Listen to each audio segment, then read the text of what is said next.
नमस्कार, राष्ट्रपोस्ट से मैं पवन केसवानी। एक समय था जब भ्रष्टाचार एक आम खबर हो गई थी। लोग पूछा करते थे कितने का हुआ, इस पर ही सुर्खियां बनती थी।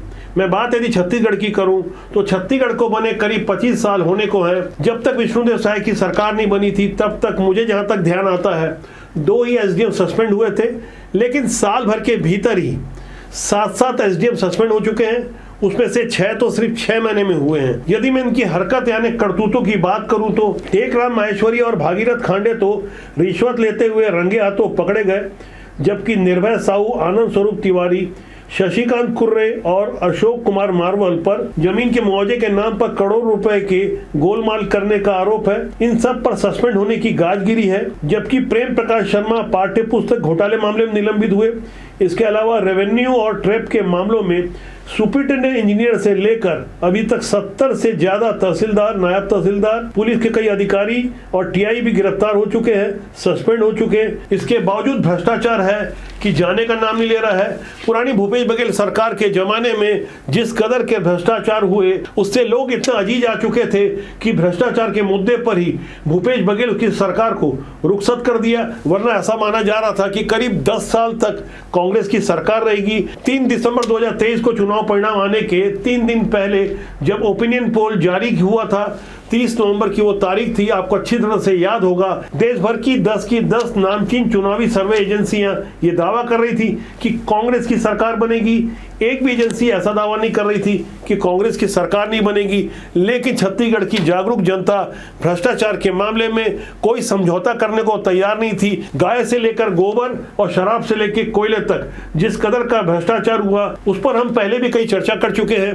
यदि मैं आज की बात करूं तो आज जो सस्पेंड होने के कारण है उसे समझाने के लिए मैं आज अशोक कुमार मारवल, जिन्हें सस्पेंड किया गया है, वो एसडीएम थे, उनकी करतूत को समझना होगा और जो उन्हें बचा रहे थे उन्हें भी समझना होगा। ऐसा नहीं है कि भूपेश बघेल सरकार के जमाने में उन्हें बचाया जा रहा था, मौजूदा सरकार के जमाने में भी उन्हें बचाया जा रहा था। यहां तक जब वो 5 जून को सस्पेंड हुए, सस्पेंड होने का ऑर्डर निकाल लिया गया, 10 दिन तक उनके सस्पेंड होने के ऑर्डर तक को दबाया गया था। भ्रष्टाचार के मामले में सस्पेंड अशोक कुमार मारवल का अपराध यह है कि छत्तीसगढ़ सरकार की बिजली परियोजना के लिए भारत सरकार ने रायगढ़ जिले के घरघोड़ा ब्लॉक के गारे पेलमा में कोल ब्लॉक आवंटित किया था। घरघोड़ा के तत्कालीन एसडीएम अशोक कुमार मारवल ने किसानों से अधिग्रहण की जाने वाली जमीन के एवज में मुआवजे के लिए 30 जनवरी 2021 को 778 करोड़ रुपए का अवार्ड पारित कर दिया। इसके बाद सिर्फ और सिर्फ करप्शन के लिए भू अर्जन की प्रक्रिया शुरू हुई। उनके विरुद्ध जो जांच हुई उसके रिपोर्ट के अनुसार एसडीएम अशोक कुमार मारवल सहित राजस्व विभाग के अन्य कर्मचारियों ने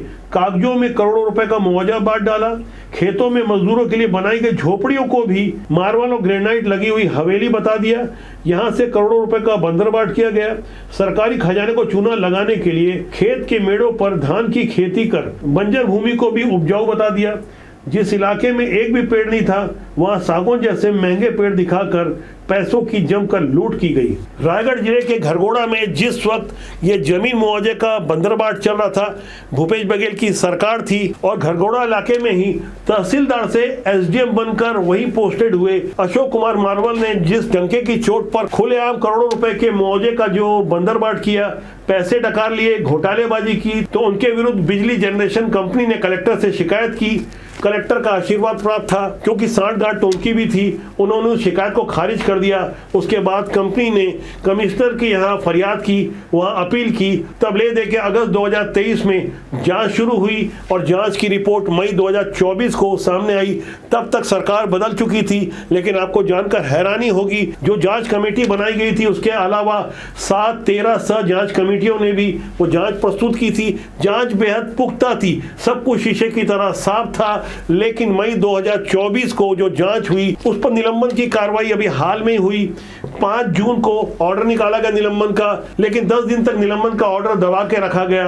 अब जाकर जब अशोक कुमार मारवल सस्पेंड हुए हैं तो विष्णुदेव के सुशासन वाली सरकार में एसडीएम के सस्पेंड होने की गिनती 7 तक पहुंच गई है। इससे आप अंदाजा लगा सकते हैं कि आने वाले दिनों में भ्रष्टाचार के मामले में जीरो टॉलरेंस की नीति पर किस तरह से और सख्ती से कार्रवाई होने वाली है। जिस तरह से बड़े बड़े अधिकारी सस्पेंड हो रहे हैं उससे प्रशासनिक महकमे में भी हड़कंप मचा हुआ है कि कब किसका नंबर लग जाए, कब किसके गड़े मुर्दे उखाड़ दिया जाए। वैसे मौजूदा दौर की सरकार जिस तरह के नए नए प्रयोग कर रही है, जिसकी शुरुआत ही नए नए मंत्रियों से हुई थी, ओपी चौधरी मंत्रिमंडल के सबसे चर्चित चेहरे हैं। अभी 2 दिन पहले ही प्रेस कॉन्फ्रेंस के बाहर जब पत्रकारों ने उनसे पूछा कि रायगढ़ की कैलो नदी के आसपास जो सैकड़ों की संख्या में घरों को तोड़ा जा रहा है, उस बारे में कांग्रेस कई तरह के आरोप लगा रही है, तो ओपी चौधरी के इस अंदाज को देखकर आप अंदाजा लगा सकते हैं कि आने वाले दिनों में सरकार किस तरह से काम करने वाली है।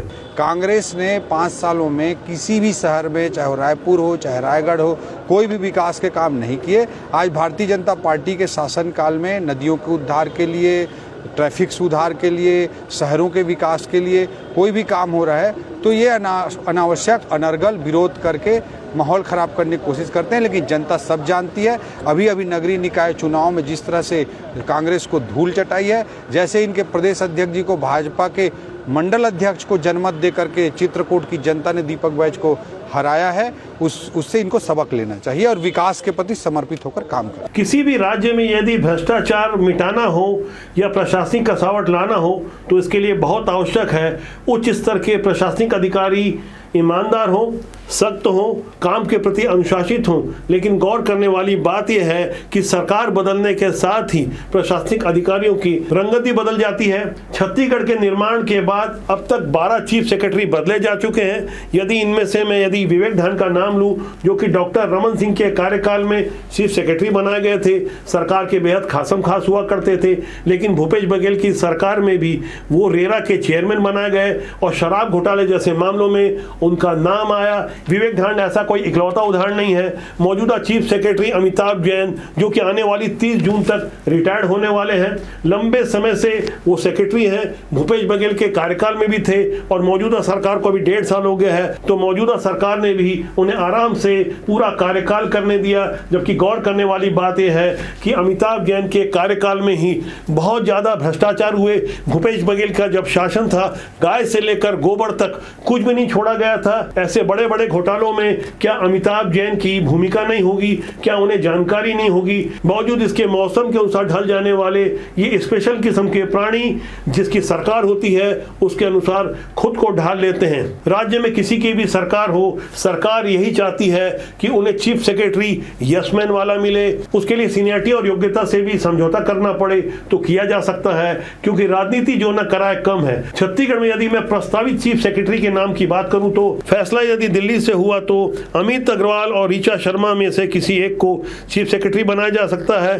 बात यदि राज्य स्तर की हो तो सुब्रत साहू और मनोज पिंगुआ के भी टक्कर हो सकती है। हालांकि सीनियरिटी के हिसाब से एसीएस रेणु पिल्ले का नाम सबसे ऊपर है, मगर उनके नाम की चर्चा आज इसलिए नहीं हो रही है क्योंकि रेणु पिल्ले के बारे में एक बात जाहिर हो चुकी है, वो नियम कायदों से 1 इंच का भी समझौता नहीं करती। लेकिन यह भी सच है कि 1 साल में जब 7-7 एसडीएम सस्पेंड किए जा सकते हैं तो ईमानदार और नियमों से समझौता नहीं करने वाली रेणु पिल्ले के नाम पर भी सहमति बन सकती है। वैसे छत्तीसगढ़ में नई सरकार बनने के बाद कुछ बहुत ज्यादा नया हुआ है और कुछ सकारात्मक हुआ है, तो वो ये है कि ईओडब्ल्यू और एसीबी को जिस तरह से फ्री हैंड दिया गया है, उनकी कार्यशैली को देखकर ऐसा लगता है कि सीबीआई और ईडी का उन्हें पावर मिल गया है। जिस तरह से एक के बाद एक ताबड़तोड़ छापेमारी हो रही है और जिस तरह से कार्रवाई हो रही है, जैसे बीती 20 मई को शराब घोटाले मामले में ईओडब्ल्यू और एसीबी ने भिलाई के कई उद्योगपतियों कारोबारियों के एक साथ छापेमारी की। इनमें एक केजरीवाल परिवार भी है जो कि भूपेश बघेल के बेहद करीबी आईपीएस प्रशांत अग्रवाल के करीबी रिश्तेदार हैं। ऐसा बताया गया कि प्रशांत अग्रवाल के माध्यम से इन्होंने अचानक ढेर सारी फैक्ट्रियां और कंपनियां खरीदी। ये पैसे कहां से आए? क्या शराब घोटाले के पैसे हैं या महादेव सट्टा के? क्योंकि प्रशांत अग्रवाल महादेव सट्टा मामले में साफ तौर पर आरोपी हैं। उनके नाम से बकायदा शुभम सोनी नामक महादेव सट्टा के प्रमोटर ने उनका नाम लेकर एक सीडी भी जारी की थी। ऐसे मामलों में बेहद सख्त हो चुकी ईओडब्ल्यू और एसीबी अब किसी को बख्शने के मूड में नहीं है। कई चेहरे बेनकाब होंगे। आने वाले दिनों में कुछ और चेहरों के रंग उड़ने वाले हैं, क्योंकि ईओडब्ल्यू और एसीबी ने भोपाल से भूपेश बघेल के बेहद करीबी तांत्रिक के श्रीवास्तव को आखिरकार पकड़ लिया है। भूपेश बघेल से उसके बेहद करीबी और नजदीकी संबंध थे। ये ठगी का आरोपी है।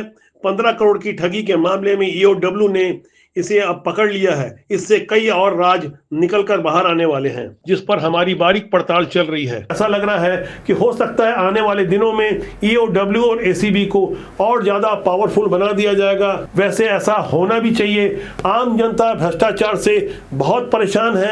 मैं आपको एक उदाहरण दूंगा, भिलाई नगर निगम का। यहाँ 50 करोड़ का एक सफाई का टेंडर दिया गया है। सिर्फ 51.5 वाट के लिए टेंडर हुआ है। और जिस company urban enviro waste management private limited, ये नागपुर की कंपनी है जिसे टेंडर दिया गया है, इसी कंपनी को लगभग इसी शर्त पर पिछले साल 36 करोड़ का टेंडर दिया गया था। लेकिन इसी कंपनी को काम दिलाने के लिए स्पेशल सामान्य सभा बुलाई गई। भिलाई नगर निगम में कांग्रेस की सत्ता है, लेकिन भारतीय जनता पार्टी के भी कुछ भ्रष्ट पार्षदों का समर्थन प्राप्त है। ऐसे में कुछ भ्रष्ट नेता और अधिकारियों ने मिलजुल कर ये 50 करोड़ का टेंडर सिर्फ इसलिए बांटा है क्योंकि हर महीने उन्हें मोटा लिफाफा जाता है। सूचना के अधिकार में राष्ट्रबोध की टीम ने जब भिलाई नगर निगम के इन 51.5 वाट के लिए जो टेंडर हुआ है उनके नियम शर्तों की कॉपी देखी तो हमें जानकर बेहद हैरानी हुई कि प्रत्येक वार्डों में 36 लेबर लगाना है, 36 सफाई कर्मचारी लगाने हैं। लेकिन धरातल पर हो ये रहा है कि हर दिन 300 से 400 लेबर की पेमेंट, तनख्वाह हड़प ली जाती है। सब मिलजुल कर खा रहे हैं। भ्रष्टाचार खुलेआम हो रहा है। अगले साल भिलाई में नगर निगम का चुनाव है। करीब 700 करोड़ का बजट है भिलाई में। इससे आप अंदाजा लगा सकते हैं कि करप्शन के मामले में किस तरह से नियम, कायदे, कानून के अलावा तथा कथित सिद्धांतों को भी साइड रख दिया जाता है। ऐसे में आम लोग भला राजनीति से कैसे जुड़ेंगे? लेकिन हमारा मानना है राजनीति बुरी नहीं होती। देश और समाज की भलाई के लिए राजनीति के माध्यम से कुछ बेहतर किया जा सकता है। जब उसमें अच्छे लोग आएंगे तभी बुरे लोग किनारे लगेंगे। अच्छे लोग राजनीति में आते नहीं हैं, जबकि होना ही चाहिए कि मजबूती के साथ अच्छे लोगों को अपना योगदान देना चाहिए। देश और समाज के निर्माण में राजनीति के माध्यम से कुछ बेहतर करने का संकल्प लेना चाहिए। तो आज के लिए इतना ही। मेरा आपसे आग्रह है कि चैनल को देखें, लाइक करें, शेयर करें। राष्ट्रबोध के जनमंच के माध्यम से बहुत जल्दी मैं आपके पास किसी नए मुद्दे के साथ मिलने जा रहा हूँ। नमस्कार।